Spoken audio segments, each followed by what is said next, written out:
Hello and welcome to episode 11 of the Decent Wrestling Show. Make sure to like, comment, share, subscribe, and press that notification bell. Also check out on my channel my latest MVs that have been released. One on Pretty Deadly, the amazing NXT UK tag team, and the legend that is Shawn Michaels. So go check them out, leave a comment, like, and all that good stuff. And without further ado, let's get into the show. NXT 2.0. There was some good stuff on NXT this week, last week. Santos Escobar versus Isaiah Scott for the NXT North American Championship the following week, which is going to be an excellent match. I can't wait to watch that one. Diamond Mine had a really good vignette for them that really gave them a semblance of personality, and I think it was really well done. And a good thing to get me invested into Diamond Mine, and I think it's something they definitely sorely needed to give you an introduction to them. Also set up is apparently on October 26th, I think, it's going to be Halloween Havoc on NXT, and Tommaso Ciampa will be defending his NXT Championship, and Bron Breakker is the one who answered the open challenge, so it'll be Ciampa versus Bron Breakker. But then there was a twist added later. So after Joe Gacy beat Ikemen Jiro, who was super over with the crowd, really fun match. I love that he used his jacket at one point with his punches and clothesline with the jacket. But Joe Gacy won that match with like a springboard clothesline sort of thing. Looked really cool. And we also saw the debut of Haaland, which is Parker Bordeaux, who was like the guy who looks like the next Brock Lesnar. I don't know if he's going to be like a supporter of Gacy or like hates Gacy, I don't know. But we'll see where that goes from there. But Gacy then backstage interrupted Tommaso Ciampa, and it'll be Ciampa versus Gacy next week, and if Gacy wins, he gets added into the match at Halloween Havoc, making it a triple threat. Which is surprising. It looks like maybe the attention that Joe Gacy's getting is made them want to push him a little bit more. Other things on the show, Cora Jade made her debut. She's got like a skateboard. She beat Frankie Monet. She was alright, but I'm gonna need to see a lot more before I can really make my mind up on Cora Jade. Cameron Grimes versus Pete Dunne had a solid 6-minute match. Very good stuff between them. A bit too short to be really anything like amazing. But eventually Pete Dunne won, and then Dunn and Holland beat down Kyle O'Reilly after the match. And it'll be them two against Riley and Von Wagner next week. Toxic Attraction interrupted Raquel Gonzalez and were about to beat it down, but Io and Zoe made the save. Io with a good line to Indy and her friend backstage, because it was all the champions backstage, and then they interrupted proceedings, and Io said that the only gold that you'll be wearing is on your finger for Indy and in your ears for the other girl, who I can't remember the name of, to be honest. I can't bother to look up either. Also on this show, there was one down part that I really did not like, was Indy Hartwell beating Mei Ying. That's bullshit! So there goes that unstoppable monster. Was stopped with a elbow drop from the top rope. That's what I guess she's not moving up to Smackdown, Mei Ying and Boa. It'll be Xia Li on her own, and I guess they've given up on Mei Ying. But on the complete opposite note, we got the debut of my favourite wrestler in NXT 2.0, Tony D'Angelo. And he was over like Rover. And this is his first match, I think. And he's actually pretty solid in the ring already for a first match. He was definitely very solid. I could see him coming a long way. He's got a lot of charisma. Competent in the ring already. Good aura around him. I like his character so far. Overall, good stuff from him. And yeah, I thought it was an awesome debut, and I'm a big fan already. So, big things for Tony D'Angelo. Finally, in the main event, we had a 4-way tag. MSK defending their NXT Tag Team Championships against Briggs and Jensen, Trick Williams and Mello, and grizzled young veterans. It was a very, very fun tag team match. A very great 4-way tag. A lot of action, a lot of fast paced. Didn't overstay its welcome. Trick and Mello were eliminated first, but Mello did get a good showing. And Trick didn't really get to show much, but he looks competent in the ring, which is good. Grizzled Young Veterans were eliminated next, and then eventually MSK retained their titles as they should have. A lot of hate for MSK, and I just don't get it. I just don't get it. They're a super fun tag team, super charismatic, great wrestlers. What more do you want from them to do? You know? It's just because they're baby faces. Like, get over it. They're a great tag team. Just enjoy them. But yeah, I'm really enjoying NXT 2.0 a ton so far. It's really nice to see like fresh faces be given opportunities to start their character arcs and develop these characters into, you know, fully fleshed out gimmicks for themselves. And there's people expecting them to have like 5-star matches. It's like you can't expect that after like 3 or 4 matches that they've had, you know. And you can't expect them to have these amazing characters that they play to perfection. Like, it takes time to do these sorts of things. It takes time to develop these characters. This is just a beginning and a glimpse at what it could be in the future. You know, they're still going to have them mould these characters and make them their own.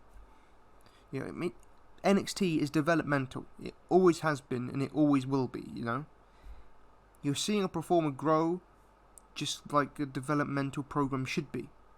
You can't expect perfection straight away. It takes time for people to really settle in their gimmicks and learn to wrestle in front of a live audience. You know, for a lot of these guys, this is their first matches.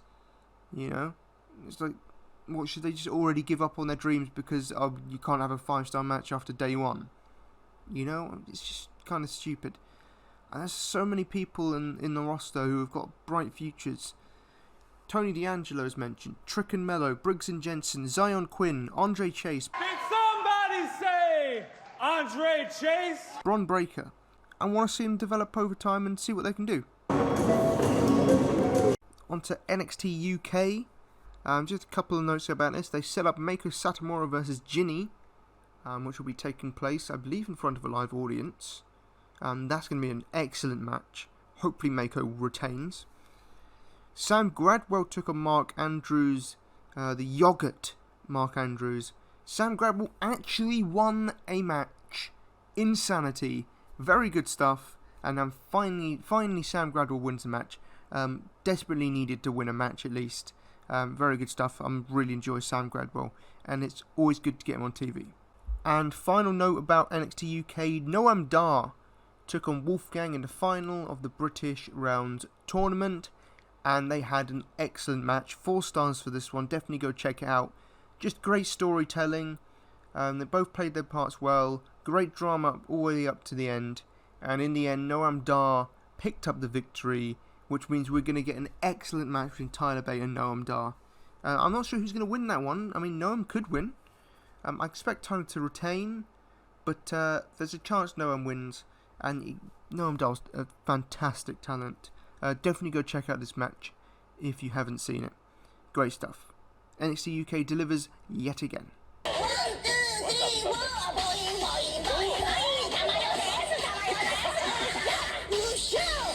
On to Smackdown. We open with contract signing for the triple threat between Bianca, Becky and Sasha. Bianca got the better of them this time, and yeah, she definitely fits in there and is getting a good rub from 2 of the bigger stars in the women's division in Becky and Sasha, which is great for Bianca. There was 2 really good matches on this show. Rey Mysterio and Sami Zayn tore the house down. Sami Zayn won the match after a mess up with Rey and Dominic. Great stuff, and Zayn will take on the winner of Balor and Cesaro later in the night. And speaking of that match, Balor and Cesaro also had a very good match. Just a solid wrestling match. Balor won, which means next week it'll be Balor versus Zayn, which is going to be a great match. And the winner of that match goes to the finals at Crown Jewel. Then you had the disappointing Queen's Crown tournament. Also, the finals will be taking place at Crown Jewel, which means yes, 2 women's matches at Crown Jewel. Toni Storm versus Zelina Vega. Zelina Vega won. I expect that the reason Toni Storm lost is she's going to turn heel. Hopefully I'm right about that, because Toni Storm was a babyface. I don't think it really works. But even though I'm not the biggest Toni Storm fan, I think she should have won here. Especially considering the result of the next match, which was Liv Morgan and Carmella, where Carmella won.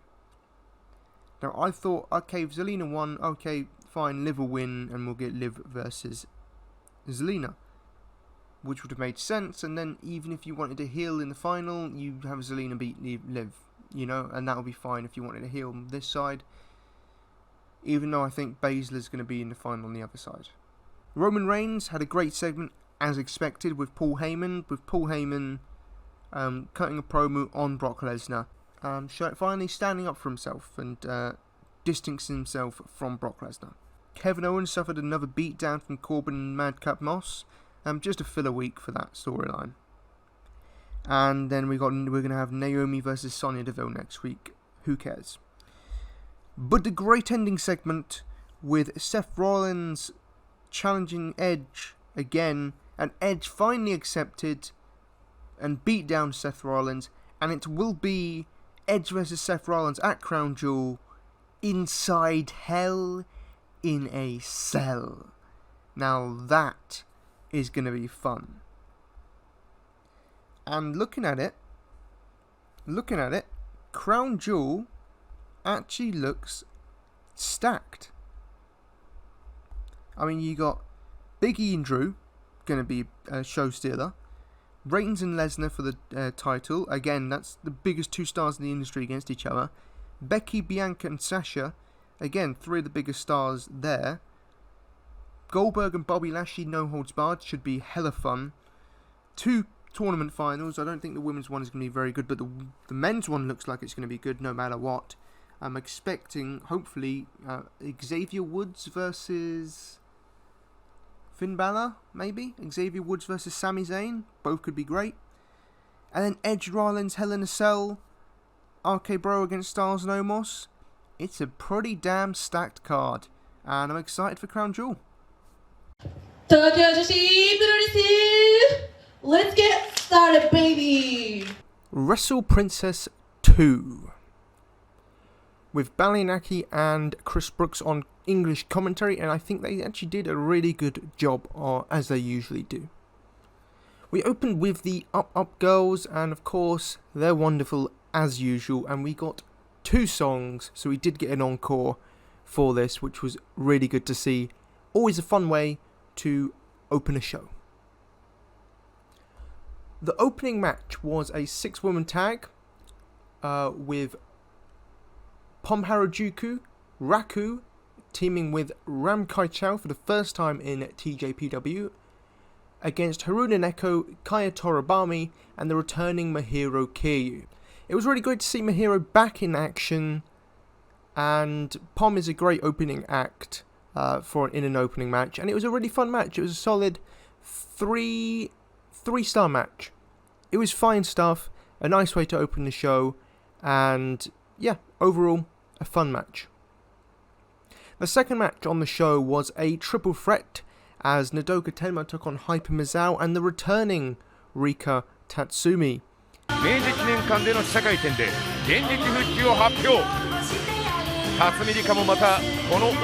It was a very fun comedy match, and it was of course great to see Rika back in action. Misawa was hilarious as usual, and Nodoka was great as well. All the interactions in this match was great. Nodoka is one of the best in comedy in TJPW.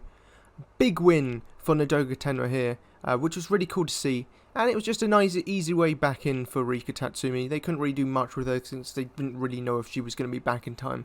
But yeah, fun stuff. Then we had Venue Veni and Yuki Kamifuku, also known as Kamiyu, taking on Marika Kobashi and now Kakuta. I loved this match. All 4 great competitors, 4 of my absolute favourites, including my 3 favourites in TJPW. All 4 are awesome and cool as hell. Now Kakuta's new gear was really amazing, a really cute hat as well, and Marika's entire look with the darker hair that she has now was awesome. Speaking of awesome, Venu's entrance was the best thing on the entire show. Absolutely in awe of that entrance. As Chris Brooks said, I'm speechless. Just cool as shit. Marika continues to show fire and passion, and she was really good in this match, and she will definitely break out in 2022. I've just got that feeling that will happen. It was wonderful to see Veni in a TJPW ring, and instant chemistry with Kamiyu. The world always needs more Veni, and we need more Venu. Kamiyu again, still in the show, as she always does in these big shows. And I would love to see her go for the world title and win it. But overall, great little match. I just wish it had a little more time to really go the distance. Following tag match was Rio. Rio making her return to TJPW, teaming with her partner Shoko Nakajima, taking on the great team of Suzume and Arisu Endo. It was a very good match with solid action throughout. Endo debuted a few new moves, including a knee into the ropes and an axe handle that she hasn't done before, which was really nice to see. Rio was actually in an actual worthwhile match for a change, and her chemistry with Shoko has not wavered. Really good stuff between those two as a team. I'm a bit surprised Suzume took the pin, but she at least got a shine there with Endo as well. Both held their own in this match, didn't really look out of place. But Suzume should be getting a push soon because she's been terrific recently. But overall, a fun match and worth a watch. We then had another tag team match. Aja Kong she teamed with Moka Miyamoto and took on Miyu Watanabe and Yuki Arai, the Idol team. It was a very good match, a little bit long in the tooth at times. The big moment, of course, was the Miyu trying to do the swing on Aja but couldn't get it. She did it on Moka later, but she instead did a body slam on Aja, which was the highlight of the match. And Aja did what she could well, given that she can't really move at this point in her career. Yuki Arai stood out well and held her own, and she really shined in this match and showed her heart and determination, which is the thing that made me fall in love with Senna, so it was great to see here from Yuki Arai. Moka is also really coming along nicely, and I think she's going to start to move out of the, just a rookie phase, hopefully. She has real talent on her. Good showcase of talent here, and Aja was great given her limitations. But a very good match. Following this was 3 title matches, the first one being for the International Princess title as Hikari Noa defended her title against Yuki Aino. It was okay, nothing special. The match was nothing to write home about. There was nothing really wrong with the action, but it just really felt thrown together, and Aino really didn't feel like a threat. It did have some nice stuff near the end, but it was too little too late to really save it. 3 stars, it was fine, but it's not one I'm remembering for too long. And I still just don't get the hype for Yuki Aino. The semi-final was the Princess Tag title match as Neo Bishiki Gun defended their titles against Mizuki and Yuka Sakazaki. It was a very good tag match, even if I'm not into Majirabi really. Neo Bishiki Gun's entrance was insanely cool, and May tripping over was funny. There was a bit of cringy comedy at first, and action wasn't terrific, but it did pick up in the second half and got really good by the end. Good funny stuff with the broom / mop, with May jumping off the top rope. It was sad to see Neo Bishiki Gun lose, and I'm not really interested in the tag title division anymore. But a very good match, nothing out of this world though. And it was around this time I started to realise that while the show was good, it really wasn't getting out of second gear.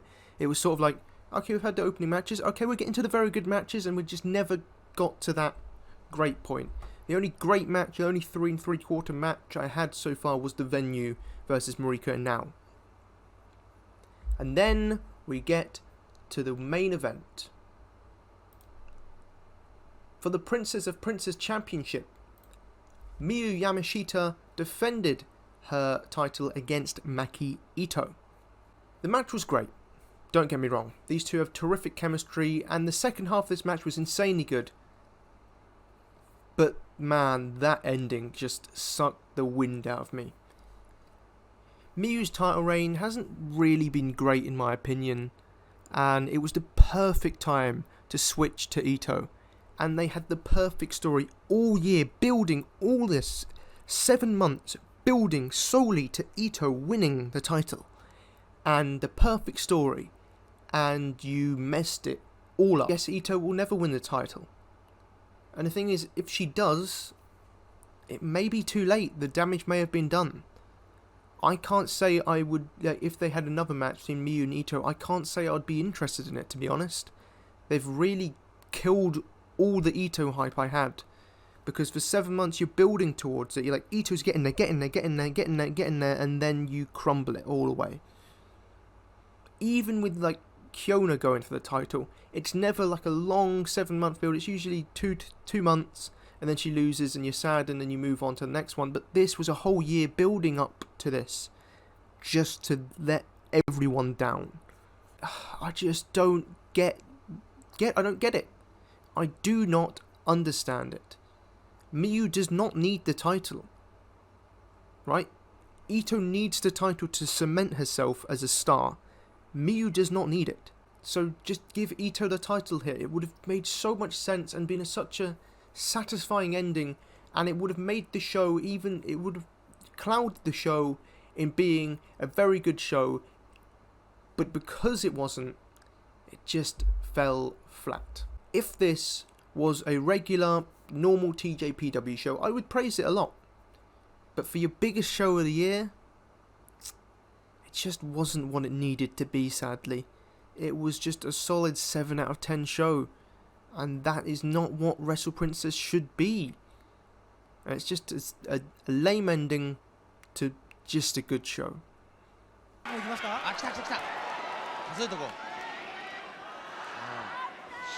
大丈夫です。お客さん数えてくれますから。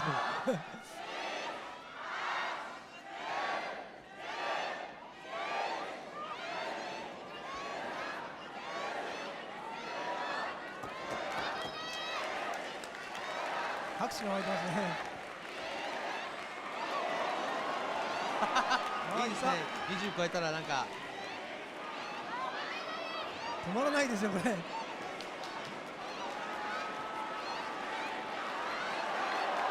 30超えました？ 30超えましたよ。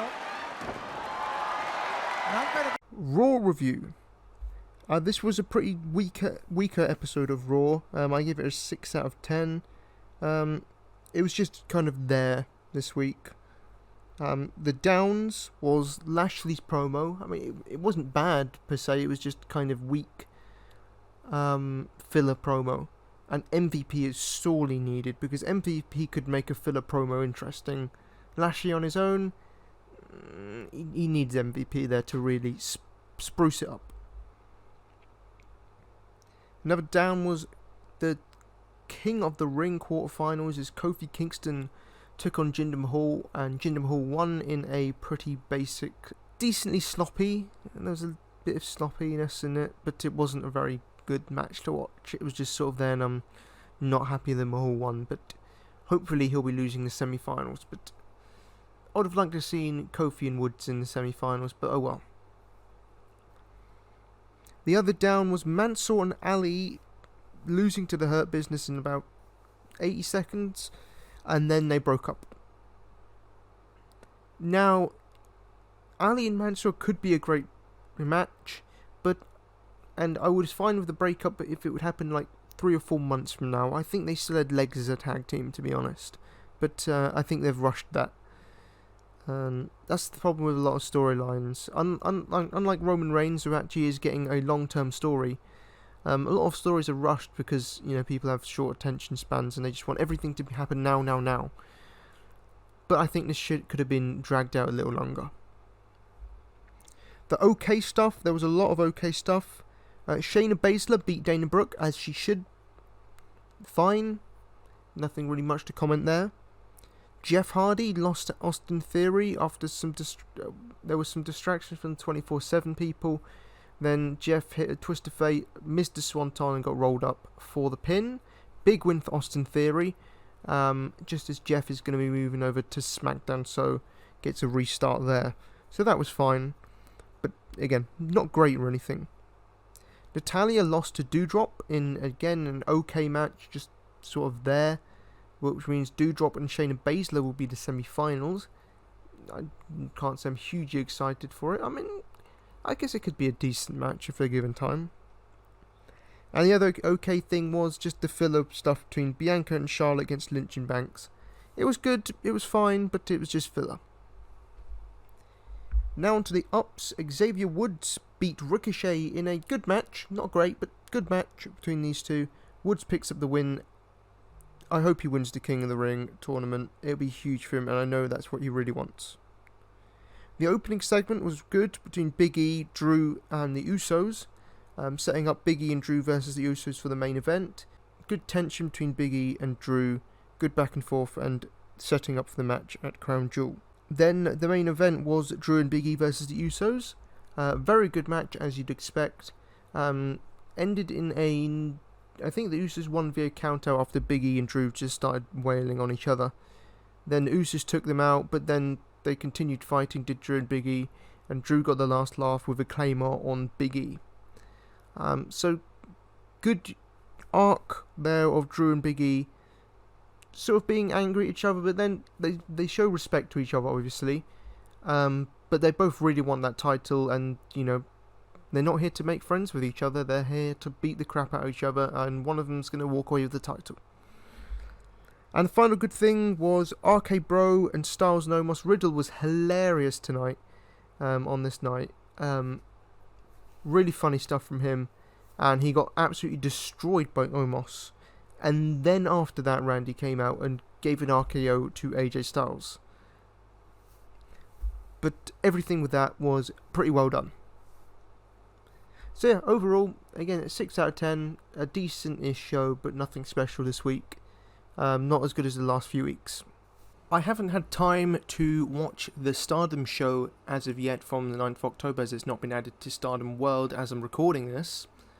But there was an announcement that Tam Nakano will be defending her white belt against Unagi Sayaka.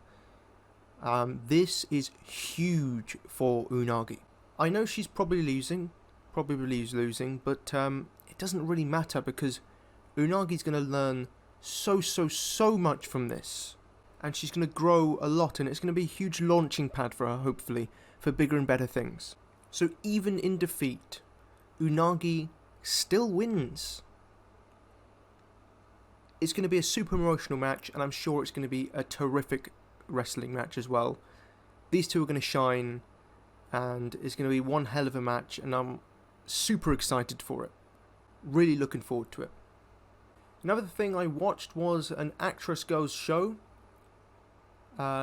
So there was a really good match, opening match between Misa Matsui teaming up with Ayano Iri, what an excellent and super cute team, taking on the evil Sakura and Bonita, who's totally not Cherry. And our last appearance of Tei Honma before her ACL surgery, she's going to be out for probably a year. But it was a super fun match. There was a devastating move where Ayano screamed in Tei's ear.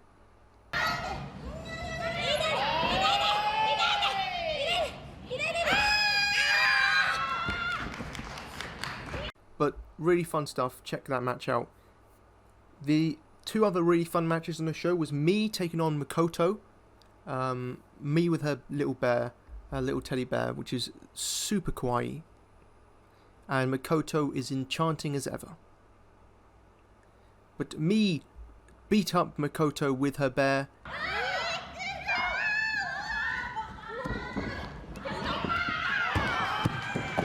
But Makoto did get revenge and beat me up with her own bear.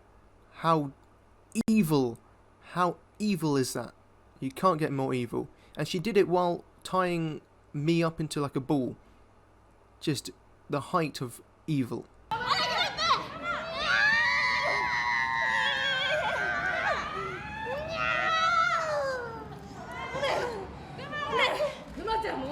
But it was such a fun match. 3.5 stars. Definitely go check that out if you only want to watch one match from the show. And the main event was for the Colors title as Saki defended against Rina Amakura and Momo Kogo. So I really didn't understand what was going on a lot, but I think if they hit a shoulder block, they weren't allowed to do that. And me would come in with a baseball bat and hit them on the arse with it. And me looked like she was having way too much fun with it. She was enjoying the hell out of it. Like, she was like a psychopath with it. It was hilarious to watch. And I think Rina Amakura got the worst of it. I think she had the most hits.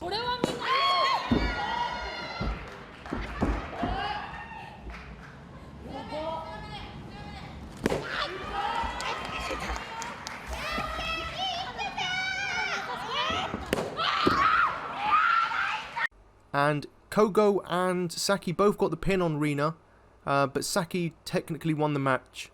But in my opinion, Momo was screwed.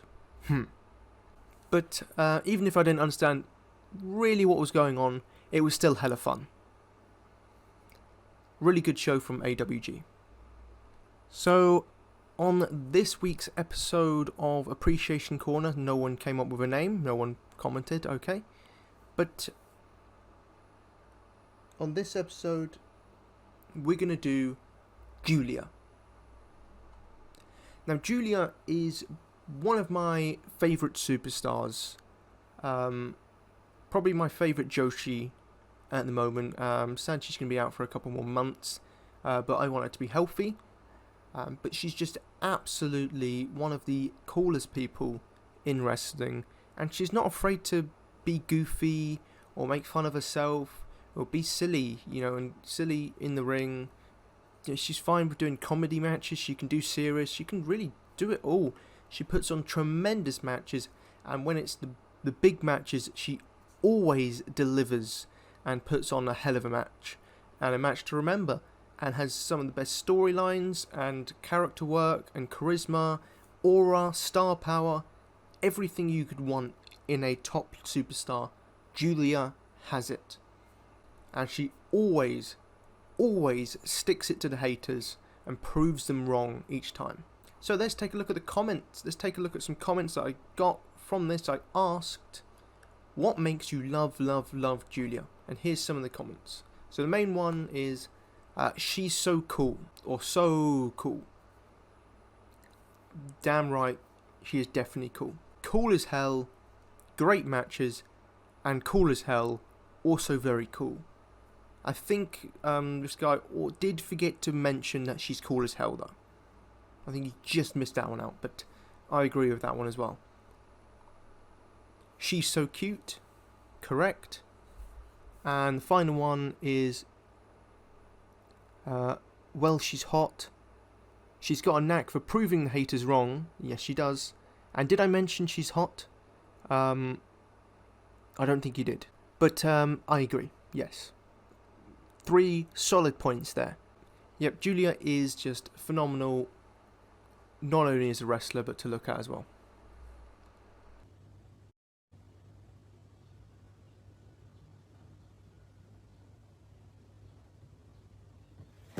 Thank you for listening to episode 11 of the Decent Wrestling Show. Take care, and arrivederci.